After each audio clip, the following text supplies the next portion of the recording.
주역을 이렇게 축제로 삼는 무대에 제가 오게 됐다는 걸 굉장히 정말 영광으로 생각을 합니다. 아주 좋습니다. 제 얘기를 그냥 좀 시작해 보겠습니다. 주역을 이제 다 공부들 많이 하시고 아까 설교전도 쭉 하시는 걸 보면서 아주 감동을 받았는데 정말 주역을 어떻게 해야 되는가 제 나름대로 이제 그 생각하는 것을 좀 말씀을 드려보겠습니다. 무슨 일을 하든 간에 그것의 본질, 특징, 그것을 정확하게 파악하고 하는 것이 중요합니다. 주역은 어떤 책인가? 이것을 분명하게 바로 알아야 되겠죠. 그러면은 주역이라는 것은 어떤 책이죠? 기본적으로 점책입니다. 점책에서 출발했는데 점에 머물지 않고 점 이상의 책이 된 것이 주역이죠. 그러면 점이라는 게 뭔가부터 정확하게 이해하는 것이 주역을 공부하는 첫걸음이 아닐까 싶습니다. 그럼 점이라는 게 뭔가부터 시작을 해보죠. 저는 점이라는 걸 좀 배제하고 자꾸 주역을 너무 그냥 고상한 학문으로 얘기하는 사람들을 싫어합니다. 사실은 여기서 정의천 굉장히 정의천 선생 막 중시하는데 저는 정의천 선생을 별로 안 좋아합니다. 왜 안 좋아하느냐? 이분은 너무 의리 쪽으로 주역을 풀었어요. 의리 쪽으로 막 강조를 하다 보니까 이 양반은 아니 이러려면 왜 주역을 가지고 얘기해? 그냥 얘기를 하지. 막 그냥 너무 막 어려워져. 예를 들어 정의천 선생 얘기를 뭐 듣다 보면은 원형리전부터 저는 걸려요. 정의천 선생의 주역주의 하면 원코, 형코, 리코, 정한이라요. 원하고 형하고 리하고 정하다. 이것은 문헌전이라든지 거기에서 원형리정의 각 글자들의 철학적인 의미를 부여해서 따로 푸는 게 있기 때문에 그렇게 한 거예요. 이유가 있죠. 정의천 선생도. 그러나 원이라는 글자는 주역 그 뒤에 아무리 뒤져봐도 원 한자만으로 쓰인 적이 없어요. 수식어로 쓰였지. 그 원하고가 안 돼. 원형이지. 크게 형통하다. 이렇게 얘기해야죠. 나중에 정의천 선생 얘기하면 제가 제일 마음에 안 드는 구석을 또 하나 얘기할게요. 그 수지 비교에 보면 후부흉이라고 나옵니다. 비후자, 지아비부자 흉하다. 그런데 정의천 선생 주에 따르면 이걸 토를 어떻게 붙여야 되느냐? 후하면 부도 흉하니라야. 뒤늦으면 대장부라도 흉하다. 거기다가 정말 얼마나 붙여야만 후부흉이 돼. 보통은 뒤늦은 사람은 흉하다 이런 게. 그걸 갖다 정의천 선생 주에는 뒤늦으면 대장부라도 흉하다. 이렇게 하려면 한문 정말 이상한 해석이 되는 거예요. 그래서 저는 너무 좀 정의천 선생은 의리 쪽에 치중하다 보니까 억지가 좀 많은 것 같아서 저는 별로 안 좋아합니다. 어쨌든 간에 점에서부터 출발하면서 점을 넘어서는 것이 주역이라는 것을 분명히 이해해야 됩니다. 그럼 점이라는 것부터 이해를 해야 돼요. 점이 뭐냐? 점이라는 건 이해를 하려면은 점하고 비슷하게 미래를 알겠다는 학문의 여러 유형들에 대해서 우리가 정확하게 알아야 되는데 우리가 미래를 알고자 하는 학문이 몇 가지 종류가 있어서 크게 나누면 세 종류로 나눌 수가 있습니다. 첫 번째는 뭐냐? 상학이라고 합니다. 상학. 관상, 수상할 때 상학. 어떤 존재의 모습 속에 그 존재의 미래가 드러난다. 이런 믿음을 바탕으로 해서 말하자면 미래를 예측하려고 하는 학문을 상학이라고 하고 그 대표적인 것이 관상입니다. 관상 맞을까요? 안 맞을까요? 맞아요. 맞습니다. 여러분들 관상 아주 잘 보십니다. 왜? 저 인간, 사람과 인간은 굉장히 달라요. 저 사람 할 때하고, 저 인간. 다르죠. 굉장히 달라요. 뭐 사전에서는 사람 하면 인간 이렇게 해놓는데 아니에요. 우리가 어이감으로 저 인간 할 때하고 저 사람 할 때하고는 완전히 다르죠. 저 인간 성질 더럽게 생겼네. 성질이 좋던가요? 아니요. 되게 안 좋죠. 참 선한 기가 우러난다. 착하게. 그거 선해요, 되게. 그러니까 자기가 살아온 것이라는 성격이 모습에 드러나고 그 모습을 가지고 살아가다 보면 미래에도 영향을 줘요. 그러니까 관상이 틀린다고 할 수가 없어요. 일종의 통계학에 가깝죠. 그런데 이것이 얼마나 정확하냐, 이것을 가지고 정말 과학적으로 다 따져낼 수 있느냐는 또 몰라요. 그리고 관상을 잘 보는 분들도 모든 관상을 다 잘 보는 게 아니에요. 장사하는 분들은 상 중에서 어떤 상을 주로 보느냐? 저 사람은 돈이 많은 사람이죠. 그걸 주로 잘 봐요. 그 정도 가지고는 장사 잘 못해요. 돈이 많아도 돈 못 쓸 사람을 구별해야 되고 돈이 별로 없는데 잘 쓸 사람 거 찾아내야 돼. 아 진짜 그래요. 돈이 엄청 많은데 한 푼도 주머니에서 못 꺼내는 사람이 있습니다. 그런 사람까지 찾아내요. 장사 잘하는 분들은. 이게 상학이에요. 상 속에 그 모든 존재의 어떤 운명이 나타난다. 이 상은 틀림없어요. 40 넘은 얼굴은 자기가 책임져야 되는 얼굴이라고 그랬어요. 왜? 바뀝니다. 자기 성질을 어떻게 썼느냐, 어떻게 살았냐에 따라서 얼굴의 살붙음이라든지 표정이라든지 다 바뀌어요. 그것이 또 앞으로의 미래를 결정하니까 고정불변은 아니겠죠. 어쨌든 간에 상이라는 건 전혀 근거 없는 것이 아니지만 또 그만큼 어려운 학문인 것도 또 틀림없어요. 이게 상학의 영역이고, 그 다음에 명학이라는 영역이 있어요. 운명이라고 할 때, 명이라고 할 때, 명학이라고 하는 영역이 이제 학문 분야가 있는데, 이건 뭐냐? 어떤 존재가 태어나는 어떤 타고나는 특별한 조건이 그 존재의 미래를 결정한다. 이런 생각이에요. 어떤 존재가 어떤 조건에 태어나느냐. 그리고 명학의 가장 대표적이면서 아주 다듬어진 명학이 사주학이에요. 사주학. 태어나는 일시, 이것이 결정하는 거예요. 명학은 뭐 아주 소박한 명학은 많아요. 그 서양의 별자리 그 어떤 성격론 같은 게 나오죠. 어떤 별자리 보면은 어떤 별자리의 어떤 뭘 타고났기 때문에 성격이 어떻고 배우자는 뭐 어떻고 쭉 하는 거 아시죠? 그것도 명학이에요. 별자리와 연관된 운명이죠. 그걸 타고난다. 또 가장 소박한 명학은 뭐냐? 혈액형 성격. 맞아요, 안 맞아요? 맞으면 또 다 맞는 것 같고 안 맞으면 또 다 안 맞는 것 같죠. 혈액형 성격론도 명학이에요. 혈액형이라는 특별한 어떤 타고난 조건이 그 사람의 어떤 성격이라든지 뭐 운명과 관계를 맺는다. 이것도 일종의 명학이죠. 그 중에서도 사주학은 굉장히 정교하게 다듬어진 명학이에요.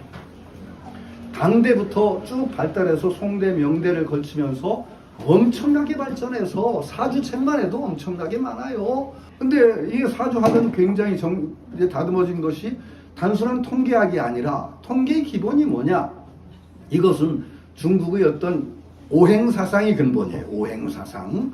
사주학의 근본은 오행이에요. 목화, 토, 금, 수. 상생상극은 아시죠? 목생화, 화생토, 토생금, 금생수, 수생목. 이렇게 서로 도와주는 관계의 오행. 월화수목금토에 1월만 빼면은 그죠? 그 다음에 서로 치는 관계. 서로 극제하는, 이기는 관계는 화극금, 금극목, 목극토, 토극수, 수극화. 이렇게 서로 이기는 관계가 있죠. 그런데 어떤 그 동양에서 이제 한자 문화권에서는 그 연월일시를 그 십간십이지, 천간지지로 표현하죠. 천간지지가 전부 오행에 배속이 됩니다. 오행에. 천간은 2개씩 배치가 되죠. 갑을목, 병정화, 무기토, 경신금, 갑자기 왜 그 임계수, 이게 갑자기 여기까지 임계수, 오행에 배치가 되죠. 12지는 2개씩 하면 2개가 남아요. 2개는 토로 들어갑니다. 해, 자, 수. 해와 자는 자축인묘, 진사오미, 신유술 해서 해와 자는 수. 그 다음에 축은 토. 인묘, 목. 그 다음에 토 하나 들어가고, 둘씩 들어가고, 또 토 들어가고, 둘 들어가고, 토 들어가고. 이렇습니다. 연월일시를 쭉 써놓고 나서 거기다가 오행을 배치해 봅니다. 오행을 배치해 보면은 어떤 그림이 나와요. 아, 이 사주는 목이 중심인 사주다. 아니면은 금이 중심인 사주다. 그런데 목이 중심인 사주면 어떻게 돼야 돼요? 목을 도와주는 건 뭐죠? 수죠. 수가 적당히 깔려야 되고, 그런데 목이 중심이 되는 사이에 주변에 금만 잔뜩 들어오면 어떻게 돼? 그냥 목을 베는 도끼가 자꾸 들어오는 격이죠. 이런 식으로 해서 그림을 그려봅니다. 사주를 놓고 쫙 전체의. 그래서 이 사람이 타고난 명이라고 하는 것이 있어요. 명이라는 건 하늘로부터 받은 것이 명입니다. 명이 어떻다. 이렇게 판별해요. 명이 어떻다를 판별해서 이 사람의 타고난 사주가 기본이 딱 명의 성격이 나와요. 그 다음에 어떤 것을 보느냐? 그런 명을 가지고 어떤 평생 시간이라는 어떤 그 시간의 도로를 통과하죠. 그럼 시간의 도로가 다시 오행으로 깔려요. 천간지지가 있잖아요. 무슨 갑자년 무슨 년이 쭉 깔리잖아요. 그러면 이런 명을 가진 사람이 그걸 보통 운이라고 보는 게 좋아요. 운, 도로. 이걸 통과할 때 어떤 관계를 맺느냐. 그래서 평생의 대부분의 굴곡을 봅니다. 몇 년부터 몇 년까지는 당신의 타고난 명과 시간이라는 도로가 딱 맞아. 그러니까 대운이다. 10년 대운이 깔린다. 뭐 이런 식으로 봐서 그때는 모든 일을 할 때 적극적으로 해도 성공 확률이 높다. 뭐 이런 식으로 판별을 해주죠. 이때는 아주 나쁜 운이다. 그때는 소극적으로 방어적으로 하는 것이 좋다. 이런 식으로 봐주는 것이 대개 사주입니다. 그리고 궁합이라는 건 대개 사주로 보는 겁니다. 사주를 통해서 봅니다. 왜? 이 사람이 아까 얘기한 대로 나무가 중심인 사주인데 물이 많이 부족해. 근데 어떤 여자가 물이 남아도는 물이 많아. 이렇게 결혼하면 이 사람 물 부족한 사주를 여자가 보충해 주니까 아주 좋고 서로 뭐 궁합이 좋다. 이렇게 보는 것이 보통 궁합론이죠. 당대부터 이 사주가 발전해가지고 당사주는 굉장히 소박한 사주예요. 나중에 송명대로 들어오면 사주이론도 엄청나게 복잡해집니다. 그게 아주 정말 골치 아플 정도죠. 제가 이제 EBS에서 주역을 한 48강을 했는데 참 그것도 재밌어요. 저는 주역 갑자기 대가가 됐어요. 이런데 초대도 받고 하는 거 보면. 근데 이게 대가가 된 게 정말 웃기는 게 EBS PD들이 저한테 주역 강의하라고 부탁을 하러 왔을 때 제가 첫 마디가 뭐였는 줄 아세요? 그 주역은 어려워서 모르겠어요. 잘. 왜 그 쉬운 거 놓고 그런 걸 날 시키려고 그래? 나 안 해요. 그랬더니 안 가고 계속 찐득이를 붙어요. 아니 어려워서 못하겠다는 사람한테 왜 이렇게 덤벼드시오? 그랬더니 주역은 자신 있는 사람을 시키면은 방송사고 낸대. 그거 틀림없이 방송사고 나는 게 주역을 점으로 막 풀어대고 자기가 자신이 딱 떠들으면은 이걸 정말 사고 나요. 근데 선생님은 자신 없다고 하는 거 보니까 사고는 안 내시겠다는 거지. 그래서 자신 없다는 죄로 제가 주역의 대가가 되고 이상한 사람.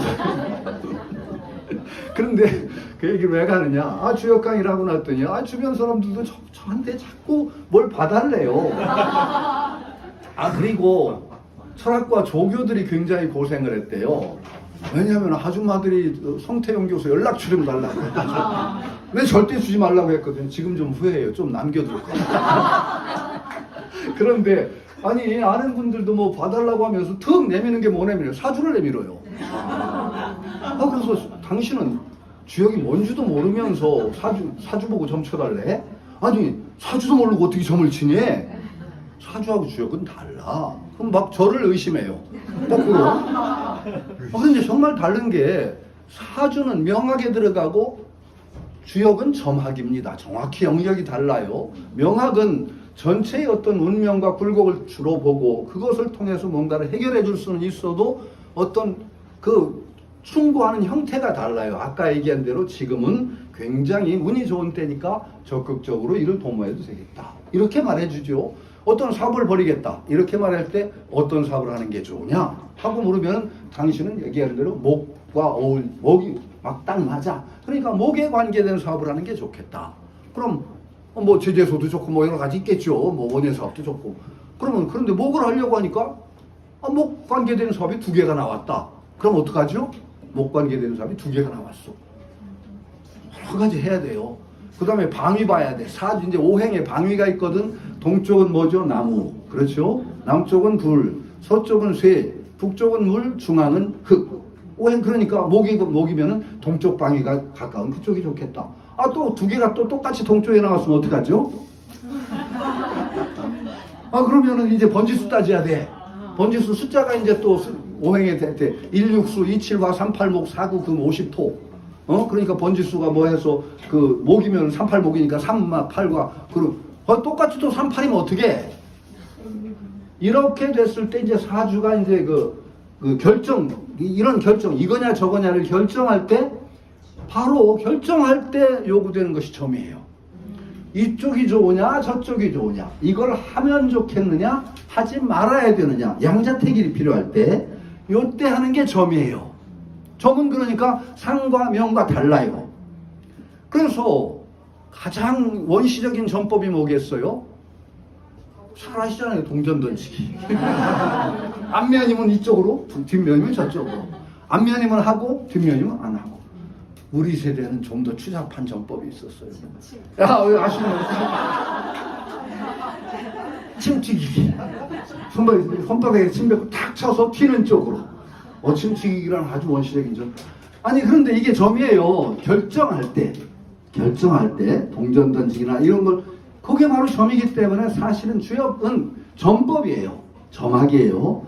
그 주역은 사실은 어떤 주역 공부를 할 때 이게 점학이라는 것을 분명하게 알고 공부를 하는 것이 중요하다는 거예요.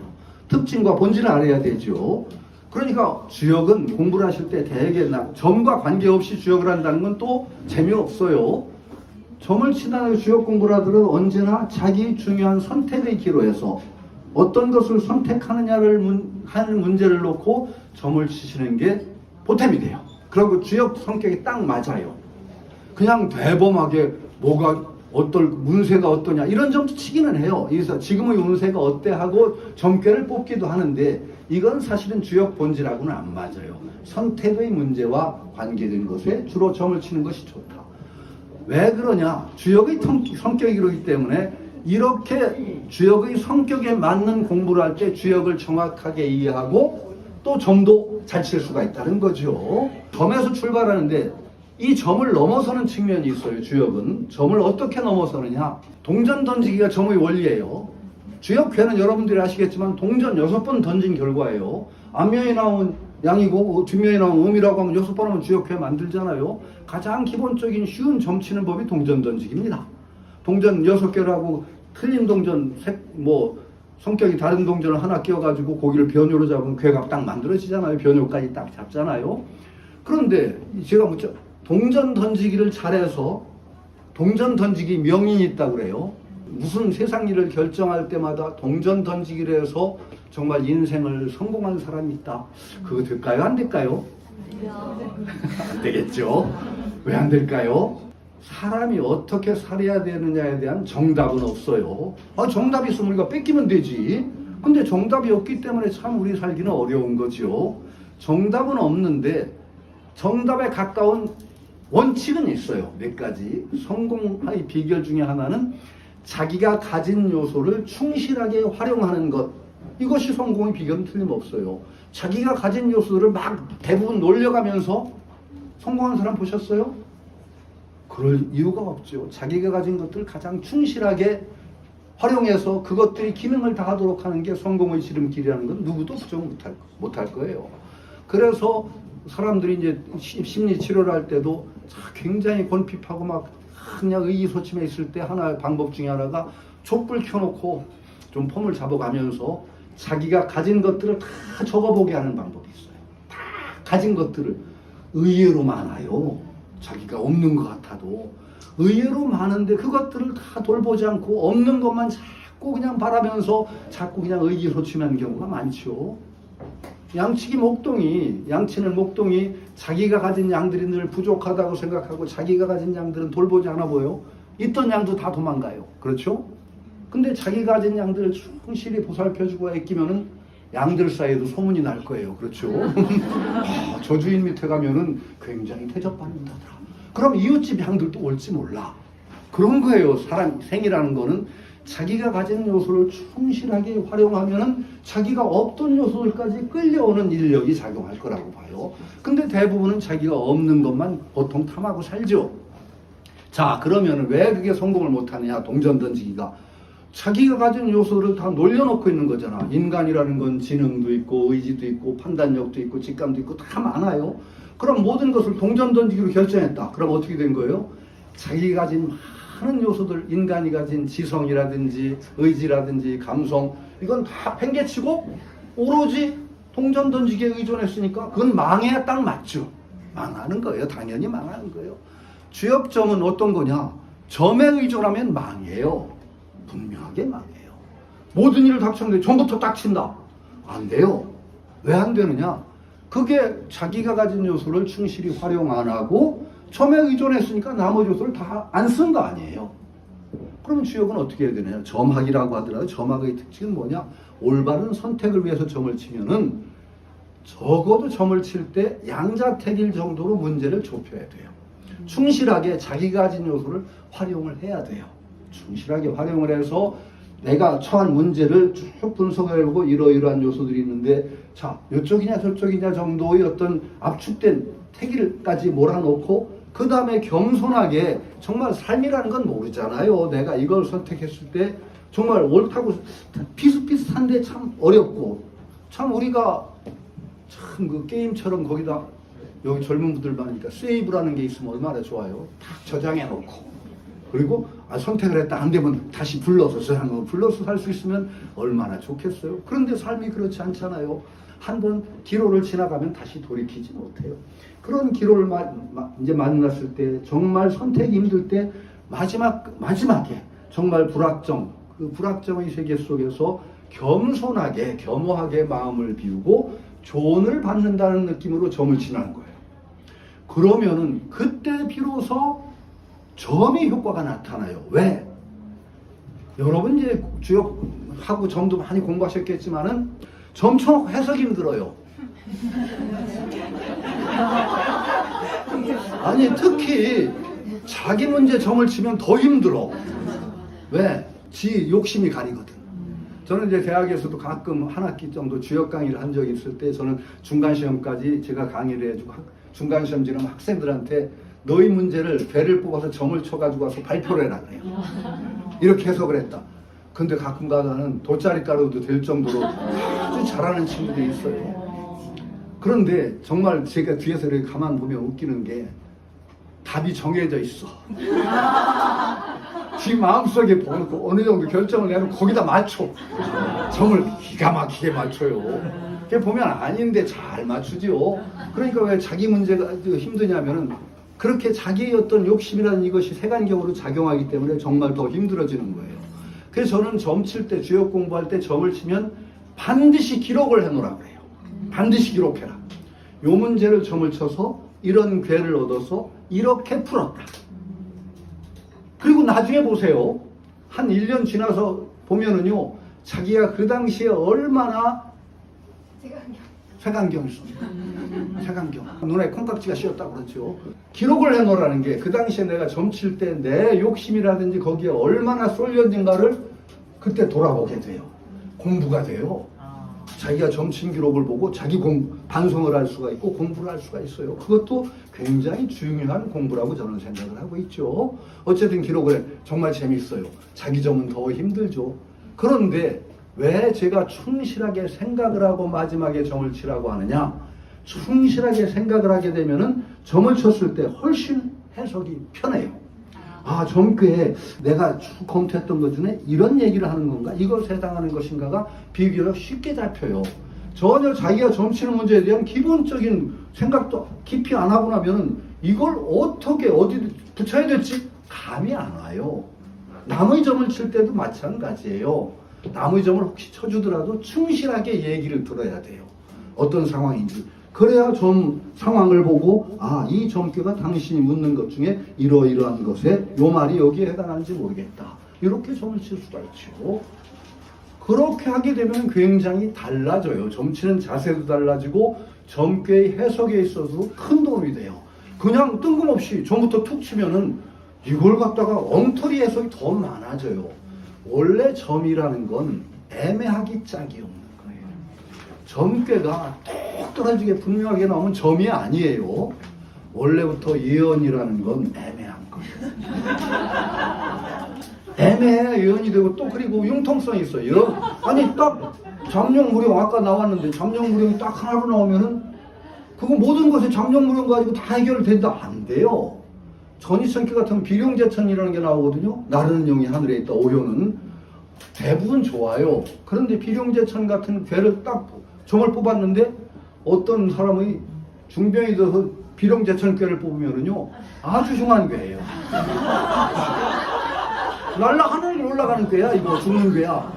이건 정말로 대개 점쳐서 병에 점쳐가지고 비룡제천 괴를 뽑으면은요 보통 다 흉한 괴로 봐요. 그렇게 대개 그렇게 봅니다, 많이. 그러니까 그런 게 상황에 따라 굉장히 달라요. 그러니까 충실하게 문제를 정확하게 이해하고 괴를 뽑아야 비로소 괴석도 정확도가 올라가요. 괴석의 정확도를 올리기 위해서도 충분히 고려를 하고 문제를 정확하게 파악할 때 비로소 올바른 해석이 가능하다. 그리고 점이 모든 것을 다 결정한다. 그렇게 생각하지 마세요. 점이라는 건 본디 애매해요. 애매한 가운데 우리가 어떤 우리의 직관력과 결부해서 올바른 길을 시사받는 것이라고 하는 겸허한 마음을 가져야 된다는 거죠. 그런데 그렇게 점을 치면은 굉장히 얻는 것들이 많아요. 주역은 미신으로 흐르지를 않고 오히려 우리들을 굉장히 향상시키는 데 큰 도움을 줘요. 제가 EBS에서 강의를 하고 나서 한 몇 주쯤, 2, 3주 지났나? PD가 조심스럽게 저한테 와서 얘기를 하더라고요. 선생님, 혹시 스캔들이 좀 일어날지 모르겠어요. 무슨 스캔들? 그랬더니 기독교계에서 반발을 한대.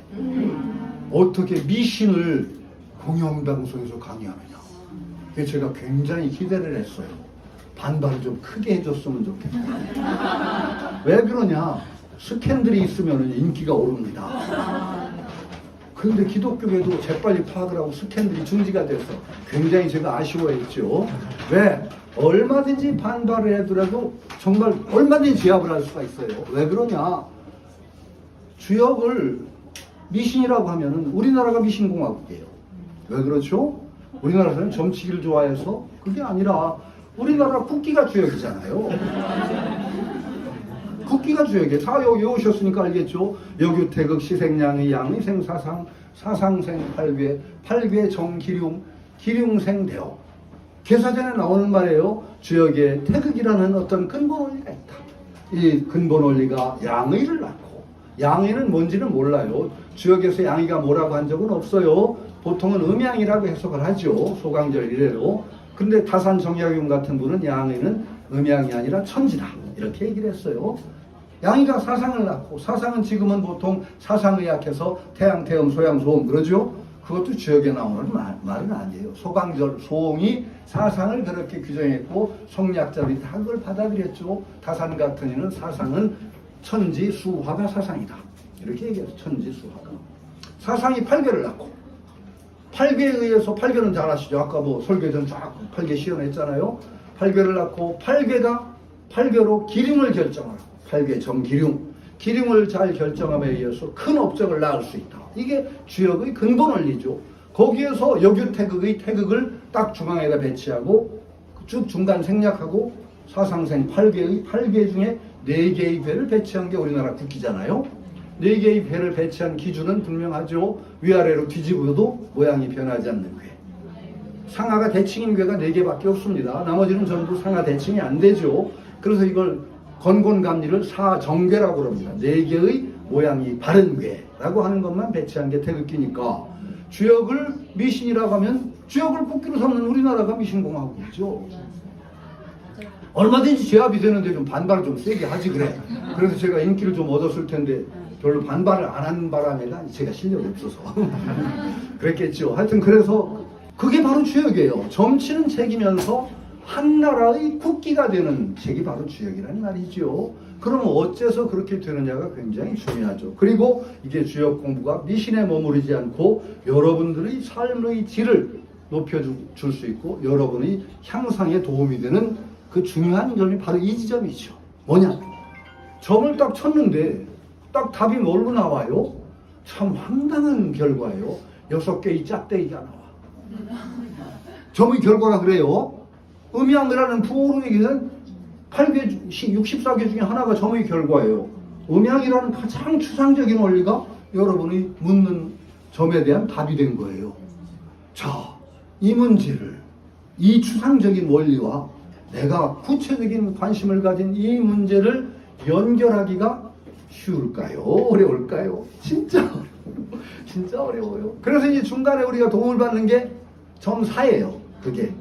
건괴 같은 잠룡무룡, 혈룡재전 이견대, 그 다음에, 분자송 일건은 석척약 여무고, 호객제 연무고, 이게 점사가 매개가 된단 말이죠. 매개가 돼요.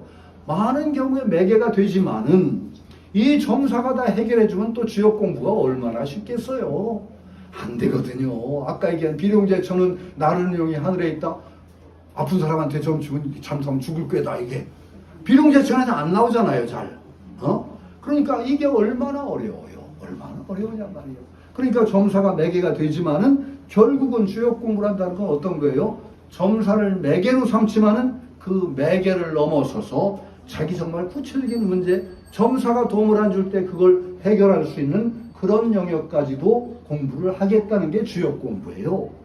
그래서 온갖 설계가 기본이 되죠. 설계를 충실하게 이해하고 이때는 어떤 걸 대입해 보느냐, 어떤 걸 대입해 보느냐, 뭐 자연물을 대입해 보기도 하고 인간관계를 대입해 보기도 하고 그러면서 자기 문제에 대한 답을 찾아내려는 노력이 기울여져야 되는데 그런 가운데 자연히 우리는 어떻게 되느냐? 자기의 가장 구체적인 관심사, 그것과 가장 우주적인 형이상학적인 원리를 연결시키는 작업을 하고 있는 거예요. 우리가 굉장히 심오한 짓을 하고 있어요. 점을 치면 알게 모르게. 그러니까 여러분들은 가장 현실적인 관심에 가지고 점을 쳤는데 이것을 통해서 그 점 해석 과정에서 가장 형이상학적인 원리와 연결을 하면서 그걸 통해서 내 문제를 바라보는 연습을 하는 거라고 할 수 있죠. 이걸 계속하다 보면 자연히 여러분들은 눈을 뜨게 돼요. 이 복잡한 내 문제를 바라보는데 어떤 욕심에 휩쓸리지 않으면서 그러면서 어떤 문제의 근본 틀, 요소를 딱 바라보는 아, 이게 뼈대구나. 아, 이런 것을, 이런 상황이라면 주역이 되게 64개 가운데 이런 회에 해당하지 않을까. 이렇게 보는 눈이 생겨요. 진짜 그래서 주역에 도통한 사람은 점을 안 친대요. 딱 보면 괴가 보인대. 어떤 상황을 딱 보면, 아, 이건 무슨 괴네? 이렇게 보인다지요. 그렇게 보이면 재미없을 것 같은데. 하여튼 그렇대요. 그러니까 이게 정말 여러분들은 주역 점을 치는 과정에서 차츰차츰 눈이 생겨요. 그래서 아주 구체적인 현실적인 문제를 원리를 통해서 바라보는 힘을 얻게 돼요. 이게 굉장히 중요한 변화가 일어나는 거예요. 내 삶에서. 자꾸 그래서 주역점은 굉장히 중요해요. 그래서 내가 왜 이걸 주역을 좋아하느냐. 공자가 논어에 보면 그런 말이 있어요. 불원천 무루인 하학이 상달 그랬어요. 나는 사람을 원망하지도 않고 하늘을 원망하지도 않고 내 공부는 뭐냐. 하학이 상달. 가장 비근한 일상적인 일에 하학, 아래에서 배운다는 하학. 아래라는 건 뭐냐? 우리 일상적인 삶을 하라 그래요. 하학. 일상적인 일에서 배워서 상달, 가장 높은 데로 도달한다. 이게 내 공부다. 그랬어요. 이게. 제하자칫 기천어 나를 알아주는 이는 하늘인가? 이러면서 하학 상달이라고 하는 게 공자의 근본 학문인데 저는 주역의 틀이 바로 하학 상달이라고 생각해요. 하학 상달. 가장 우리 구체적인 관심사에서 시작을 해요. 주역은. 괴를 뽑을 때는 정말 구체적인 나의 관심사예요. 보세요. 주역은 나의 가장 구체적인 관심사로 출발하기 때문에 여러분들이 아주 그냥 어려운 공부 그때부터 시작하라면 안 배워. 그런데 나의 구체적인 관심사를 알고 싶은 결정을 도와줄 수 있는 어떤 걸 알겠다는 추동력이 있잖아요. 추동력. 나의 공부에 대한 원동력이 있어. 추동력이 있고 그걸 통해서 그 자체에 매몰되지 않고 높은 원리에까지 도달할 수 있는 또 길이. 주역 틀 자체가 그렇잖아요. 원리를 통해서 내 문제를 바라보는 학문이라는 것 때문에. 그러니까 주역은 공자가 얘기한 하학이 상달이라는 그 틀에 딱 맞아 들어가는 공부라고 저는 생각을 했어요. 그러니까 주역 공부는 저는 점을 치라 그래요. 점 치는 걸 뭐 자꾸 그냥 타부시하는 분들인데 점 빼놓고 주역을 얘기하려면 뭐하러 주역이냐. 점을 통해서 우리는 공부하는 거다. 이렇게 저는 얘기를 하고 있죠. 그러나 점에 매몰되지 않고 보다 높은 대로 지향하는 그 공부라는 걸 잊으면 안 된다는 거죠. 그 다음에 또 주역의 중요한 점들은 주역의 경문이라는 것이 굉장히 의미가 심장해요. 주역 경문 자체가. 주역 경문을 여러분들은 읽고 배우는 과정에서 우리 삶의 그 상황에서 어떤 처신을 해야 되느냐, 어떤 선택을 해야 되느냐, 여기에 대한 굉장한 지혜들을 배워나갈 수가 있어요. 뭐 대표적인 건의천계를 보면은 건의천에서 본 잠룡무룡부터 해서 혈룡제전, 뭐 쭉 비룡제천, 항룡유해 쭉 나갈 때 가장 어떤 우리가 기초를 닦게 하고 힘을 온축해야 될 때부터 자기 능력을 충실히 발휘해야 될 때 아니면 너무 나가서 오히려 떨어지는 항룡까지 쭉 나온단 말이죠. 그러면은 그 괴를 통해서 삶의 어떤 각 시기 자기가 어떤 사회적인 위치에 따라서 내 처신이 어떠해야 되느냐, 이런 걸 또 읽어낼 수가 있죠. 또 예를 들어 저는 이제 가장 이런 예를 많이 들을 때, 하늘이 위에 있고 땅이 밑에 있는 교회가 있고, 땅이 위에 있고 하늘이 밑에 있는 교회가 있어요. 앞에 있는 교회는 하늘이 위에 땅이 밑에 정상적이죠. 그 다음에 땅이 위에 하늘이 밑에 있는 교회. 물어봐요. 어떤 교회가 더 기본적으로 의미가 좋은 교회 같습니까? 예? 여기는 공부하신 분이니까 알겠죠. 그럼 뭐 그건 아죠. 그러니까 천지비예요. 하늘이 위에 있고 땅이 밑에 있는 교회는 한 높은 자가 스스로 잘난 척하고 높아가지고 아랫사람의 마음을 헤아리지 않고, 아랫사람은 윗사람 마음 모르고 그게 처맞고 있고 뒷담 막 까고. 지금 세상은 여기에 맞는 것 같지 않아요? 천지비교 같아 지금. 불통교. 그 비라는 게 불통이라는 뜻이에요. 비색하다, 막혔다, 불통이란 말이죠. 천지비교. 거기에 딱 뭐라고 나오면 천지비교. 비이냐? 비. 사람의 길이 아니다. 비는 비이냐예요. 사람의 도리가 아니다라는 게 비교의 첫 단사가. 이건 사람이 살아가는 모습이 아닌 거예요. 사람이 살아간다는 건 사람이 사람다운 요소, 사람이 사람인 까닭, 그것을 순자 같은 이는 사람만이 예가 있다고 그랬는데, 예는 어디서 생기느냐? 사람이 사회생활을 한다는 데서 예가 나온다고. 개인적으로 보면 사람이야말로 가장 취약한 존재예요. 그렇죠? 동물은 태어나자마자 걸어. 사람은 걷는데 몇 년 걸려요? 1년 걸려요. 이런 약한 동물. 무기도 동물들은 다 타구나. 의복도 타구나. 그렇죠? 사람이야말로 가장 취약한데 지배할 수 있고 영장이 되는 것은 함께 모여 산다는 거예요. 모여 사는데 천지 비식으로 되면 어떻게 되는 거예요? 쪼개지는 거죠. 그러니까 인도가 아니라는 거죠. 사람의 도리가 아니다. 지천택괴. 높은 하늘이 자기를 스스로 낮춰서 땅의 마음을 헤아리고, 낮은 땅이 하늘을 받드는 마음이 드러나는 것이 지천택괴란 말이죠. 지천태야말로 태통이라는 뜻이에요. 통한다. 성태형의 태가 바로 태입니다. 갑자기 농담이. 이걸 보면은 우리가 점을 쳐서 천지빗개와 지천택괴를 얻으면은 여기서 단지 점으로만 끝나는 것이 아니라 우리가 어떤 세상을 만들어야 되느냐에 대한 어떤 시사까지 받고, 어떤 조직이든지 가더라도 내가 어떤 자리에서 어떤 역할을 해야 되느냐, 이런까지도 알게 되죠.